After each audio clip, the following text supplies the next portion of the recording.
The FBI offers ways to spot and stop human trafficking, but for survivors, rescue is just the first chapter. To help them write an amazing story of recovery, we have Annie Shoemaker and Ginger Coakley, both of Eden's Glory. Thank you so much for joining us. Our pleasure. So Ginger, we're going to start with you. What kind of services, especially after an immediate rescue, can you offer survivors of human trafficking? Absolutely. So what Eden's Glory is it's a restoration home, offers 2 years of housing and direct care.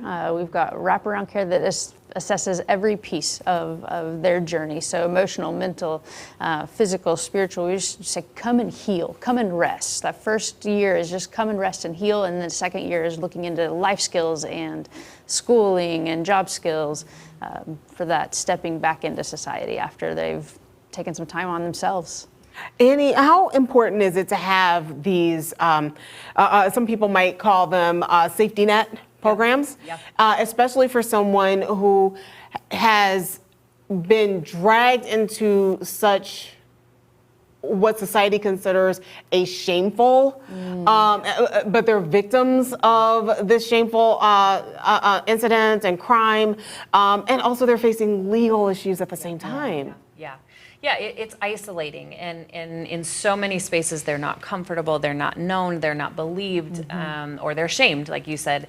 And so to have a space that knows what they've gone through and then can move into healing rather than just brushing it off and saying it's not a big deal, move on, get on with your life, to give them that space. So many of the women say, I just needed somewhere where somebody would believe me, where somebody would hear my story and not say that I was crazy or that I was making it up, or that it was my fault.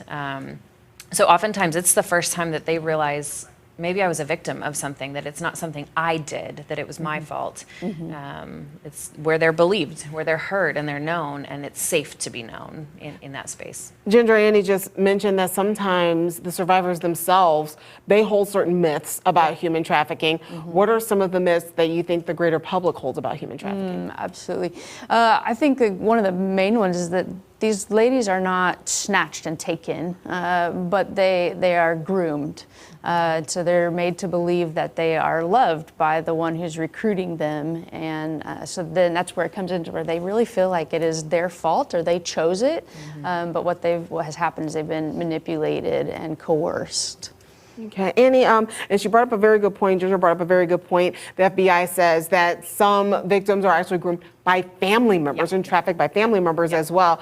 But tell me about some of the fun events that you guys have had in order to bring people more rest, as you said. Yeah, I mean, I think that's one of the best parts about doing what we do is the moments that you get to see hope restored and life renewed, where they get to reclaim their childhood and go on a trampoline park or go to the park and learn how to ride a bike or ride a horse for the first time. I mean, they're small for us, but so significant in their healing journey. And it helps them finish their story of survival and recovery. Everyone, if you need help, we will have a link to Eden's Glory at fox2now.com. Ladies, thank you so much. Yeah. All right, and make sure that you guys are writing your own amazing story here on Fox 2 News, 9 a.m.